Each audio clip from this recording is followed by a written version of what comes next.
Hi, this is Kathy James from the Redwood City School District Staff Development Department.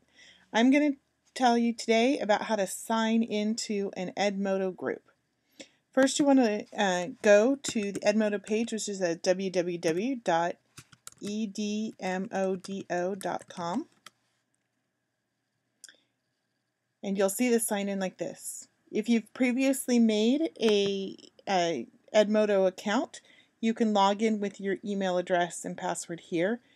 But if you need to create a new account because you've recently been invited to join a group, you're going to sign up by creating an account here. So you would sign up as a teacher. So you click I'm a teacher and fill in the necessary information and then hit sign up. I'm going to log into my account right now.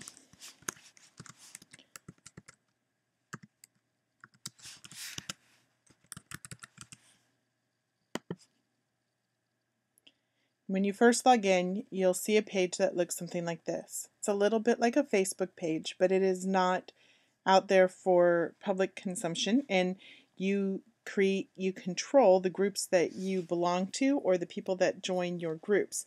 So if you have been invited to join a group, only the people who were invited will be able to see the posts or the discussions that go on in that group.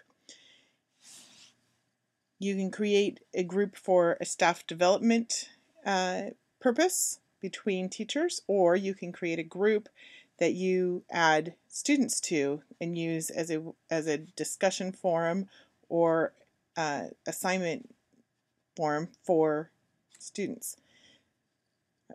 When you get a code to join a group, you're going to come over to the left-hand side here where it says join, click that, and you'll get a little box that looks like this, and this is where you paste in or type in your group code. It'll look something like that, and click the button join.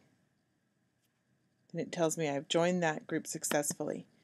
So the group I just joined was RCSD Tech Committee, and so now it shows up over on this side, and I can switch between my groups, and you'll see that the discussion in the main body switches to show me what's being talked about in that group.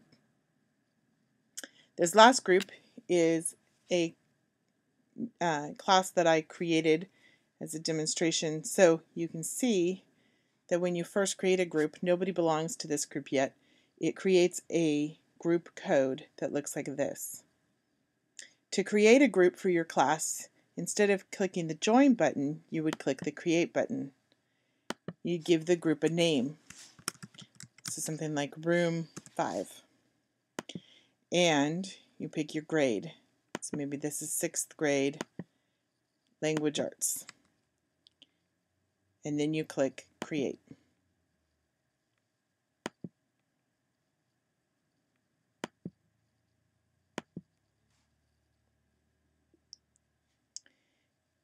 Now I've got a new group over here called Room 5.